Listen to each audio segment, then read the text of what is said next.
सोचिए, अगर दुनिया की आधी आबादी यानी कि विमेन फैसले करने वाली जगह पर ही मौजूद ना हो तो क्या वो फैसले कंप्लीट हो सकते हैं? आज हम बात करने जा रहे हैं जेंडर और पॉलिटिक्स पर।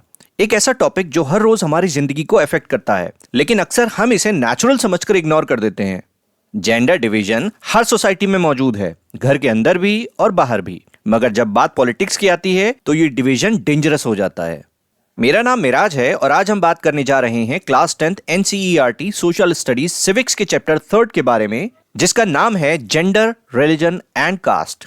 वीडियो के इस सेक्शन के एंड तक आप समझ पाएंगे कि जेंडर डिवीजन असल में होता क्या है, क्यों विमेन का रोल पॉलिटिक्स में कम रहा, फेमिनिस्ट मूवमेंट्स ने क्या बदलाव लाया, इंडिया में विमेन रिप्रेजेंटेशन की असल तस्वीर, और क्या पॉलिटिक्स के बिना इक्वालिटी पॉसिबल है। कमेंट्स में बताइए इक्वालिटी आपके लिए क्या मतलब रखती है।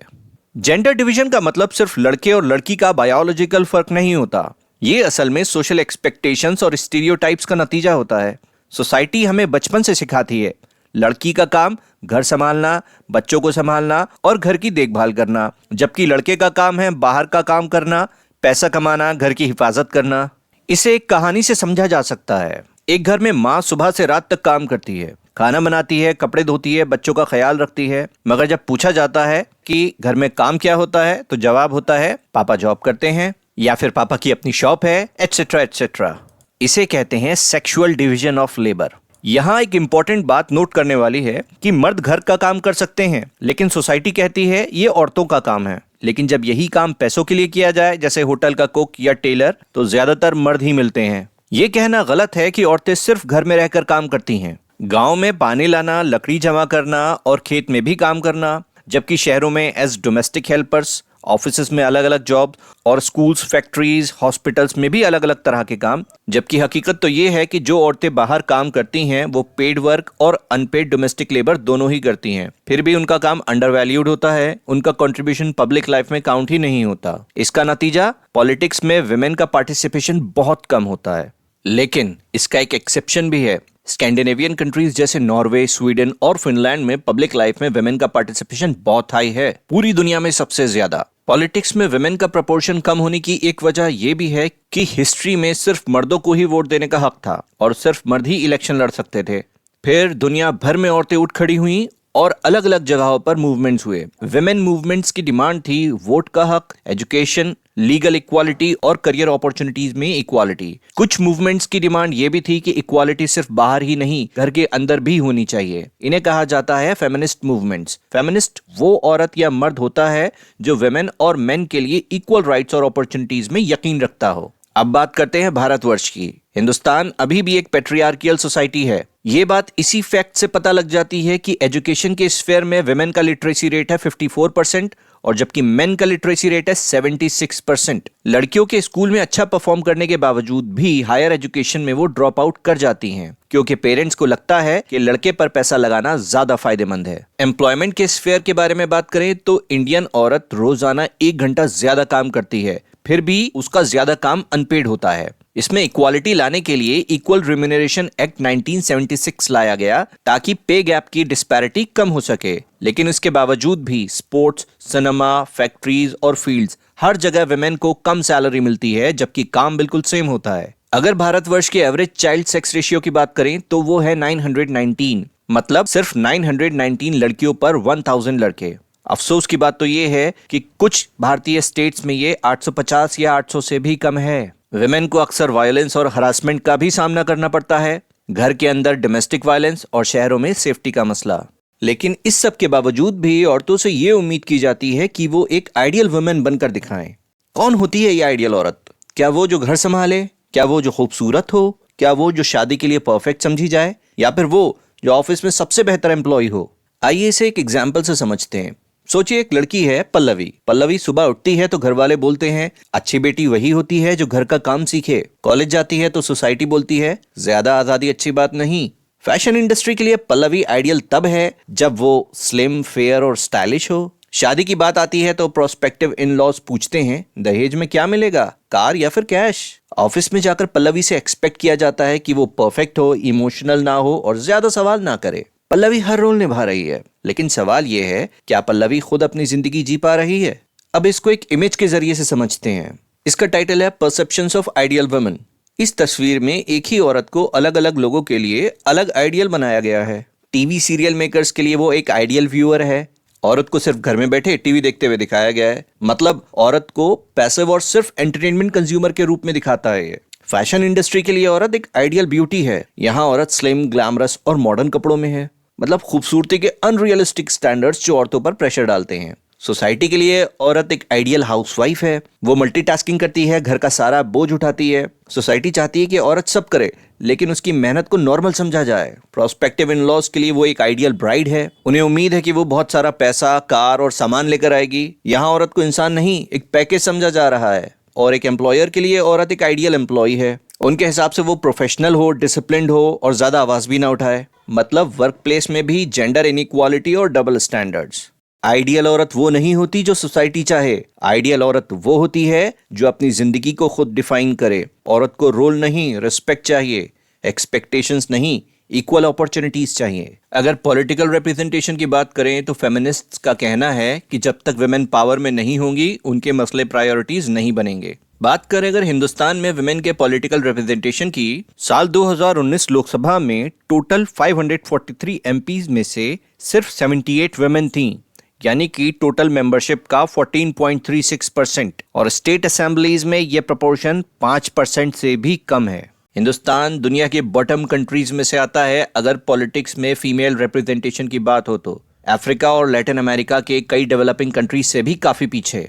जाहिरी तौर पर इसका एक ही सोल्यूशन नजर आता है और वो है रिजर्वेशन, जिसके लिए कदम भी उठाए गए। हिंदुस्तान के पंचायती राज सिस्टम में 1/3 सीट्स विमेन के लिए ही रिजर्व्ड हैं, जिसकी वजह से तकरीबन 10 लाख से ज्यादा इलेक्टेड विमेन रिप्रेजेंटेटिव्स हैं लोकल असेंबलीज में।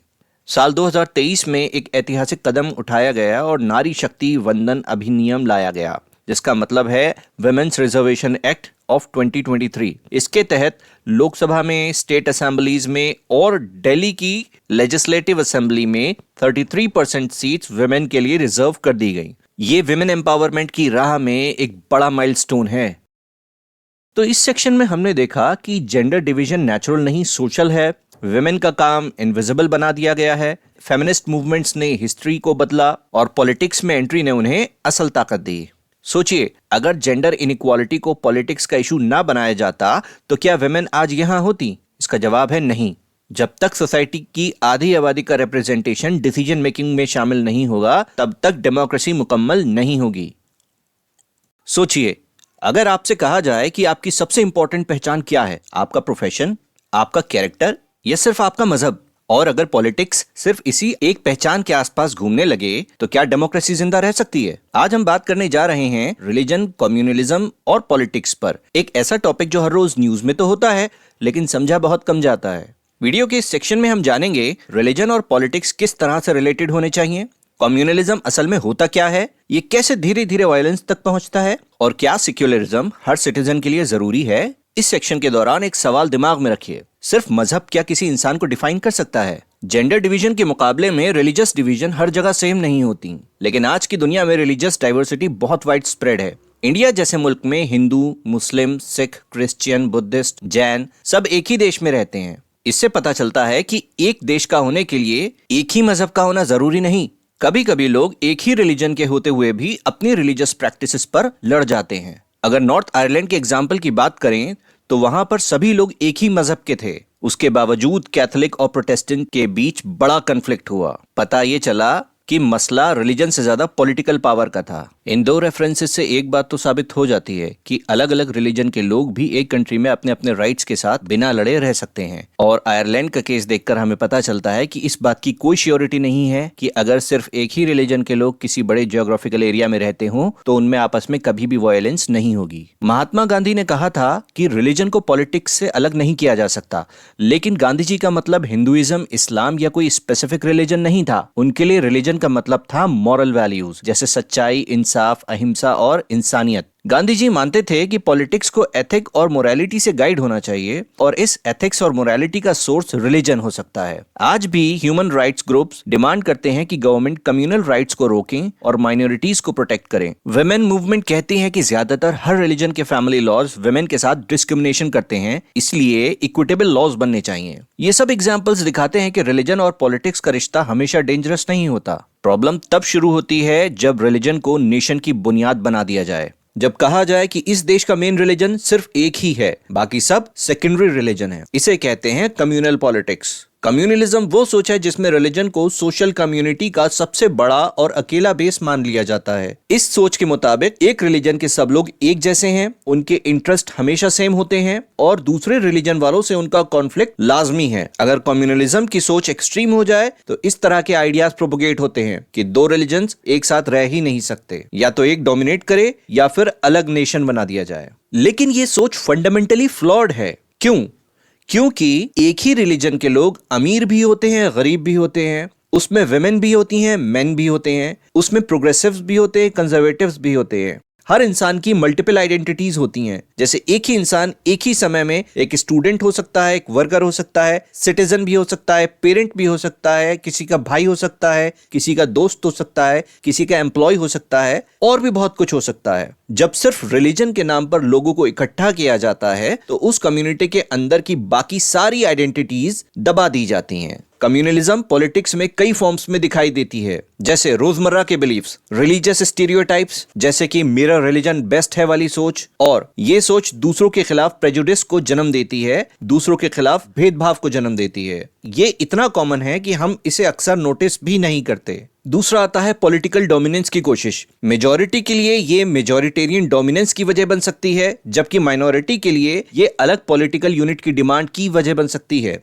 अगला आता है रिलीजियस मोबिलाइजेशन। इलेक्शन के टाइम पर पॉलिटिकल लीडर्स रिलीजियस सिंबल्स का यूज करते हैं, रिलीजियस लीडर्स इमोशनल स्पीचेस का यूज करते हैं और डर और खौफ का यूज करते हैं, जिससे उन्हें एक ही रिलीजन के लोगों के कंसोलिडेटेड वोट्स हासिल हो सके। लेकिन सिर्फ एक रिलीजन के वोटर्स को अपील करना डेमोक्रेसी के लिए बहुत खतरनाक है, और कम्युनलिज्म की सबसे खतरनाक फॉर्म होती है कम्युनल वायलेंस या फिर रायट्स। हिस्ट्री इस बात की गवाह है कि 1947 के पार्टीशन के दौरान हिंदुस्तान और पाकिस्तान में वर्स्ट तरीके के कम्युनल राइट्स देखने को मिले थे। हजारों की तादाद में लोगों की मौत हुई थी और लाखों की तादाद में लोग अपने अपने घरों से डिस्प्लेस हुए थे। इवन पार्टीशन के बाद भी हिंदुस्तान में कई बार लार्ज स्केल कम्युनल वायलेंस देखने को मिली। जब रिलीजन पॉलिटिक्स का हथियार बन जाए तो नतीजा अक्सर खून खराबा ही होता है। कुछ लोग कहते हैं कि भाई मैं रिलीजियस नहीं हूं, मुझे कम्युनलिज्म से क्या लेना देना। इसका जवाब यह है कि सेक्युलरिज्म सिर्फ रिलीजियस लोगों के लिए नहीं, हर सिटीजन के लिए जरूरी है। सेक्युलर स्टेट का मतलब एक ऐसी स्टेट जहां स्टेट का कोई अपना रिलीजन नहीं हो, हर रिलीजन को इक्वल ट्रीटमेंट मिले और किसी भी रिलीजन की डोमिनेंस नहीं हो। सिर्फ इसी सिस्टम में फ्रीडम सेफ रहती है, माइनॉरिटीज प्रोटेक्टेड रहती हैं और डेमोक्रेसी भी स्ट्रांग होती है। तो हमने समझा कि रिलीजन और पॉलिटिक्स का गठजोड़ हमेशा गलत नहीं होता। एथिक्स, राइट्स और इक्वालिटी के लिए रिलीजन की वैल्यूज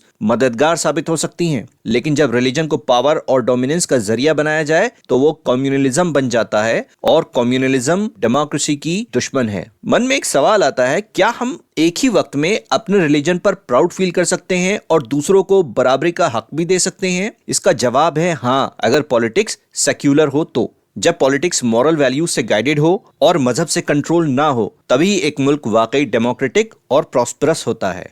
सेक्युलरिज्म ही भारत की पहचान और ताकत का जरिया है। इस सेक्शन में हम जानेंगे कि सेक्युलर स्टेट होती क्या है, इंडिया ने सेक्युलर मॉडल क्यों चुना, कॉन्स्टिट्यूशन ने रिलीजन के मामले में क्या प्रोविजंस दिए, और क्यों कम्युनलिज्म सिर्फ कुछ लोगों के लिए नहीं बल्कि पूरी डेमोक्रेसी के लिए खतरा है। इस सेक्शन के एंड तक आप समझ पाएंगे कि सेक्युलरिज्म के बिना डेमोक्रेसी अधूरी है। दोस्तों, कम्युनलिज्म सिर्फ पास्ट का एक मसला नहीं, ये आज भी इंडिया की डेमोक्रेसी के लिए एक बड़ा चैलेंज बना हुआ है। इंडिया के कॉन्स्टिट्यूशन बनाने वालों को इस बात का अंदाजा था। उन्हें पार्टीशन के दौरान हुए राइट्स, धार्मिक नफरत और उसके नुकसानात का पूरा एहसास था। इसीलिए उन्होंने सोचा, अगर इंडिया को एक साथ और यूनाइटेड रखना है तो स्टेट को न्यूट्रल रहना होगा। इसी सोच से जन्म लेता है सेक्युलर स्टेट का कॉन्सेप्ट। सेक्युलरिज्म इंडिया का एक बहुत इंपॉर्टेंट फीचर है और इसी वजह से इंडियन स्टेट का कोई ऑफिशियल रिलीजन नहीं। कंपेयर कीजिए, श्रीलंका में बुद्धिज्म, पाकिस्तान में इस्लाम और इंग्लैंड में क्रिश्चियनिटी स्टेट रिलीजन है, लेकिन भारतवर्ष का कोई स्टेट रिलीजन नहीं। कॉन्स्टिट्यूशन किसी भी रिलीजन को स्पेशल स्टेटस नहीं देता, किसी रिलीजन को दूसरे रिलीजन से सुपीरियर नहीं मानता। इंडियन कॉन्स्टिट्यूशन कहता है कि हर इंसान को हक है कि वो किसी भी रिलीजन को फॉलो करे, अपना रिलीजन प्रैक्टिस करे और अपने रिलीजन को प्रोपगेट करे या किसी को फॉलो ना करे। अगर कोई खुद को एथीस्ट या नो रिलीजन का बताता है तो वो भी पूरी तरह एक्सेप्टेबल है। ये फ्रीडम इंडिविजुअल्स और कम्युनिटीज दोनों को दी गई है। कॉन्स्टिट्यूशन साफ कहता है कि रिलीजन के बेसिस पर डिस्क्रिमिनेशन अलाउड नहीं है, चाहे जॉब हो, एजुकेशन हो या पब्लिक स्पेसेस हो, सभी के लिए इक्वल ट्रीटमेंट जरूरी है। सेक्युलरिज्म का मतलब ये नहीं कि स्टेट रिलीजन से बिल्कुल दूर हो जाए। जब रिलीजन इनइक्वालिटी, डिस्क्रिमिनेशन, ऑपरेशन पैदा करे तो स्टेट को हक है कि वो इंटरवीन करे और करेक्टिव मेजर्स ले। जैसे हमारा कॉन्स्टिट्यूशन अनटचेबिलिटी पर पूरी तरह से बैन लगाता है, चाहे ये रिलीजियस प्रैक्टिस के नाम पर ही क्यों ना हो। इसीलिए इंडियन सेक्युलरिज्म का मतलब है रिलीजियस फ्रीडम और उसके साथ साथ सोशल इक्वालिटी। सेक्युलरिज्म सिर्फ कुछ पॉलिटिकल पार्टीज का एजेंडा नहीं, सिर्फ कुछ लोगों का बिलीफ नहीं, बल्कि ये भारतवर्ष की फाउंडेशन है। इसलिए कम्युनलिज्म सिर्फ माइनॉरिटीज के लिए खतरा नहीं है, सिर्फ किसी एक रिलीजन के लिए मसला नहीं है। कम्युनलिज्म आइडिया ऑफ इंडिया के लिए एक बहुत बड़ा खतरा है और इसीलिए सिर्फ कॉन्स्टिट्यूशन में लिखा होना काफी नहीं, हमें रोजमर्रा की जिंदगी में भी कम्युनल प्रेजुडिसेस, स्टीरियोटाइप्स और प्रोपेगेंडा के खिलाफ आवाज उठानी होगी, क्योंकि ऐसी डिस्क्रिमिनेटरी प्रैक्टिसेस को चैलेंज करना जरूरी है। अब हम बात करेंगे हिंदुस्तान की सोशल और रिलीजियस डाइवर्सिटी के बारे में। हर 10 साल बाद सेंसस ऑफ इंडिया हर घर जाकर हर इंसान का रिलीजन बिल्कुल उसी तरह रिकॉर्ड करता है जैसे वो खुद बताता है। अगर कोई कहे मैं एथीस्ट हूं या मेरा कोई रिलीजन नहीं, तो वही लिखा जाता है। इसलिए सेंसस का डेटा रिलायबल और ऑथेंटिक होता है। पॉपुलेशन ट्रेंड्स की बात करें तो इंडिपेंडेंस के बाद हर रिलीजियस कम्युनिटी की टोटल पॉपुलेशन बढ़ी ही है, लेकिन परसेंटेज शेयर ज्यादा चेंज नहीं हुआ। हाँ, कुछ डिक्लाइन हिंदूज, जैन्स और क्रिश्चियंस की पॉपुलेशन में देखने को मिला है और कुछ इंक्रीज सिख, मुस्लिम और बुद्धिस्ट की पॉपुलेशन में देखने को मिला है, लेकिन ये बहुत ज्यादा सिग्निफिकेंट नहीं है। अक्सर ये भी कहा जाता है कि मुस्लिम पॉपुलेशन बाकी सबको ओवरटेक कर लेगी। सच क्या है? सच्चर कमेटी, जो कि प्राइम मिनिस्टर के द्वारा बनाई गई एक हाई लेवल कमेटी थी, उसके एस्टिमेट्स के मुताबिक अगले 50 सालों में मुस्लिम पॉपुलेशन सिर्फ 3 से 4% तक बढ़ सकती है। इसका मतलब पॉपुलेशन बैलेंस में कोई बड़ा चेंज नहीं होने वाला। यही बात मेजर कास्ट ग्रुप्स के बारे में भी सच साबित होती है। Census of India 2 major social groups count करता है, शेड्यूल कास्ट और शेड्यूल ट्राइब्स। 2011 के सेंसस के अकॉर्डिंग जो लोग शेड्यूल कास्ट के कहे जाते हैं, उनकी पॉपुलेशन हिंदुस्तान की टोटल पॉपुलेशन का 16.6% है और ये अनटचेबिलिटी और एक्सक्लूजन का शिकार रहते थे। बात करें अगर शेड्यूल ट्राइब्स की, तो 2011 के सेंसस डेटा के अकॉर्डिंग इनकी पॉपुलेशन टोटल पॉपुलेशन का 8.6% है। इनमें अक्सर आदिवासी और हिल्स और फॉरेस्ट में रहने वाली कम्युनिटीज शामिल हैं। शेड्यूल्ड का मतलब इनकी लिस्ट कॉन्स्टिट्यूशन के ऑफिशियल शेड्यूल में शामिल है। हालांकि सेंसस ओबीसी पॉपुलेशन को काउंट नहीं करता, लेकिन नेशनल सैंपल सर्वे 2004-2005 के मुताबिक ओबीसी पॉपुलेशन लगभग 41% है। अगर एससी, एसटी और ओबीसी पॉपुलेशन को जोड़ें तो पूरे देश की पॉपुलेशन का लगभग 2/3 हिस्सा बनाते हैं और पूरे देश की हिंदू पॉपुलेशन का लगभग 3/4 हिस्सा बनाते हैं। आज हमने समझा कि सेक्युलर स्टेट कम्युनलिज्म का जवाब है। इंडियन कॉन्स्टिट्यूशन रिलीजन को ना फेवर करता है ना सप्रेस करता है, हर सिटीजन को बराबरी और आजादी देता है और सेंसस डेटा प्रूव करता है कि डाइवर्सिटी स्टेबल है, खतरनाक नहीं। भारत में यूनिटी इन डाइवर्सिटी सिर्फ एक लाइन नहीं है, बल्कि एक कॉन्स्टिट्यूशनल रियलिटी है। सोचिए, अगर सेक्युलरिज्म कमजोर हुआ तो क्या डाइवर्सिटी सर्वाइव कर पाएगी? कमेंट्स में जवाब दीजिए। तो हमें पता चला कि सेक्युलरिज्म का मतलब रिलीजन का खात्मा नहीं, बल्कि हर रिलीजन को बराबर रिस्पेक्ट देना है और यही भारत की असली ताकत है।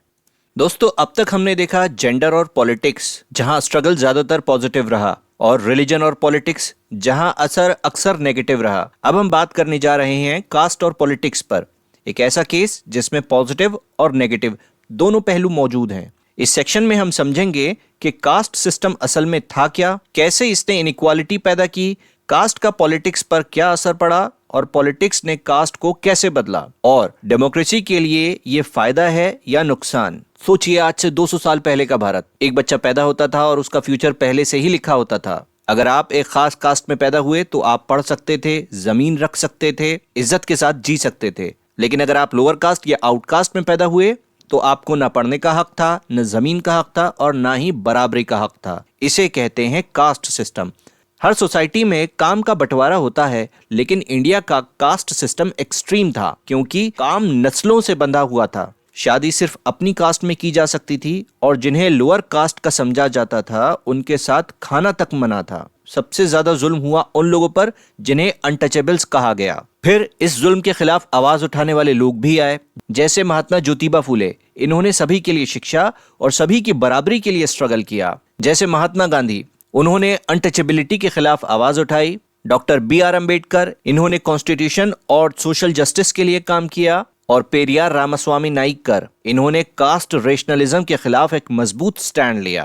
इन लोगों की मेहनत का नतीजा ये निकला कि इंडियन कॉन्स्टिट्यूशन ने कास्ट बेस्ड डिस्क्रिमिनेशन को इलीगल डिक्लेयर कर दिया, अनटचेबिलिटी को कानूनी जुर्म बना दिया और इक्वालिटी को प्रॉमिस किया। फिर आया इकोनॉमिक डेवलपमेंट, अर्बनाइजेशन, एजुकेशन और लिटरेसी और ऑक्यूपेशनल मोबिलिटी। आज शहरों में इस बात से फर्क नहीं पड़ता कि आप किस कास्ट के हो, रेस्टोरेंट या बस में साथ में कौन बैठा है। तो क्या कास्ट पूरी तरह से खत्म हो गई? सच ये है कि कास्ट खत्म नहीं हुई। आज भी ज्यादातर शादियां अपनी कास्ट के अंदर ही होती हैं। अनटचेबिलिटी पूरी तरह खत्म नहीं हुई है और सदियों पहले हुए डिस्क्रिमिनेशन का असर आज भी महसूस किया जा सकता है। जो कास्ट पहले एजुकेटेड थी वो आज भी आगे हैं और जो पहले पिछड़ी हुई थी वो आज भी स्ट्रगल कर रही हैं। कास्ट और इकोनॉमिक स्टेटस भी अभी लिंक्ड है, इसलिए अर्बन मिडिल क्लास में अपर कास्ट ज्यादातर नजर आती हैं। अब आते हैं पॉलिटिक्स पर। जब कास्ट पॉलिटिक्स में नजर आती है तो उसे कहते हैं कास्टिज्म, यानी कि ये सोच कि मेरी कास्ट के लोग ही मेरी कम्युनिटी हैं और मेरी पॉलिटिक्स मेरी कम्युनिटी पर फोकस्ड रहेगी, इसे कहा जाता है कास्टिज्म। कास्टिज्म पॉलिटिक्स में अलग अलग रूप लेकर सामने आ सकता है। पॉलिटिकल पार्टीज कैंडिडेट्स चूज करते वक्त कास्ट कॉम्पोजिशन देखती हैं, सरकार बनाते वक्त हर कास्ट को रिप्रेजेंटेशन देने की कोशिश करती हैं और वोट्स के लिए कास्ट सेंटिमेंट्स को यूज करती हैं। लेकिन ध्यान रखिए, कुछ सच्चाइयां ये भी हैं कि कोई भी कॉन्स्टिट्यूएंसी सिर्फ एक कास्ट की नहीं होती। कोई भी कास्ट पूरी तरह एक ही पार्टी को वोट नहीं करती और एक ही कास्ट के मल्टीपल कैंडिडेट्स हो सकते हैं जो अलग अलग पार्टी के हो सकते हैं। जो कैंडिडेट्स एक बार इलेक्शन में MPs और MLA बन जाते हैं वो अक्सर अगले इलेक्शंस में हार जाते हैं। अगर कास्ट ही सब कुछ होती तो ये सब मुमकिन नहीं होता। वोट देते वक्त लोग अक्सर पार्टी की परफॉर्मेंस, लीडर की इमेज, डेवलपमेंट और अपनी इकोनॉमिक सिचुएशन को भी ध्यान में रखते हैं। आज कास्ट का इकोनॉमिक इम्पैक्ट थोड़ा बदला है लेकिन पूरी तरह खत्म नहीं हुआ। कुछ फैक्ट्स ये भी हैं कि अपर कास्ट का एवरेज इकोनॉमिक स्टेटस अभी भी बेस्ट है।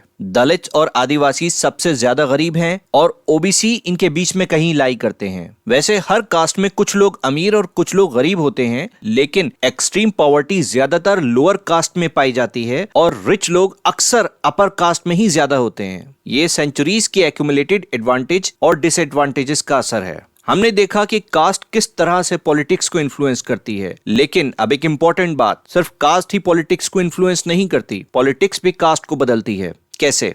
कास्ट्स अपना साइज बढ़ाने के लिए दूसरी सब कास्ट को भी अपने अंदर इंक्लूड कर लेती हैं। अलग अलग कास्ट कोलेशन बना लेती हैं। बैकवर्ड और फॉरवर्ड जैसे नए पॉलिटिकल लेबल्स बनते हैं। इसके कुछ पॉजिटिव साइड भी हैं। दलित्स और OBCs को पॉलिटिकल पावर तक पहुंच मिली, डिसीजन मेकिंग में भी उन्हें हिस्सा मिला, डिग्निटी के साथ जीने और इक्वल राइट्स पाने के लिए भी आवाज उठाई गई। लेकिन इसके कुछ नेगेटिव साइड्स भी देखे गए। सिर्फ कास्ट पे फोकस टोटल डेवलपमेंट से ध्यान हटा देता है। पॉवर्टी, करप्शन जैसे इश्यूज पीछे रह जाते हैं और कभी कभी कन्फ्लिक्ट और वायलेंस भी देखने को मिलती है। तो कास्ट और पॉलिटिक्स का रिश्ता ना पूरी तरह अच्छा है ना पूरी तरह बुरा। ये कभी इंसाफ का जरिया बनता है, लेकिन कभी डेमोक्रेसी के लिए एक चैलेंज भी पोज करता है। सबसे जरूरी बात, डेमोक्रेसी तब स्ट्रांग होती है जब आइडेंटिटी के साथ साथ डेवलपमेंटल इश्यूज पर भी वोट दिया जाए। तो इस सेक्शन में हमने जाना कि कास्ट ने इंडिया की पॉलिटिक्स को कैसे शेप किया, पॉलिटिक्स ने कास्ट को कैसे ट्रांसफॉर्म किया। कास्ट पॉलिटिक्स न पूरी तरह बुरी है न पूरी तरह अच्छी। असल चैलेंज बैलेंस का है, जहां कास्ट की आवाज तो सुनी जाए लेकिन डेमोक्रेसी सिर्फ कास्ट तक सीमित ना हो। सोचिए कितना अच्छा हो अगर हम एक ऐसी पॉलिटिक्स बना सकें जो कास्ट इनजस्टिस को तो एड्रेस करे ही, लेकिन कास्ट से ऊपर उठकर भी सोच सके।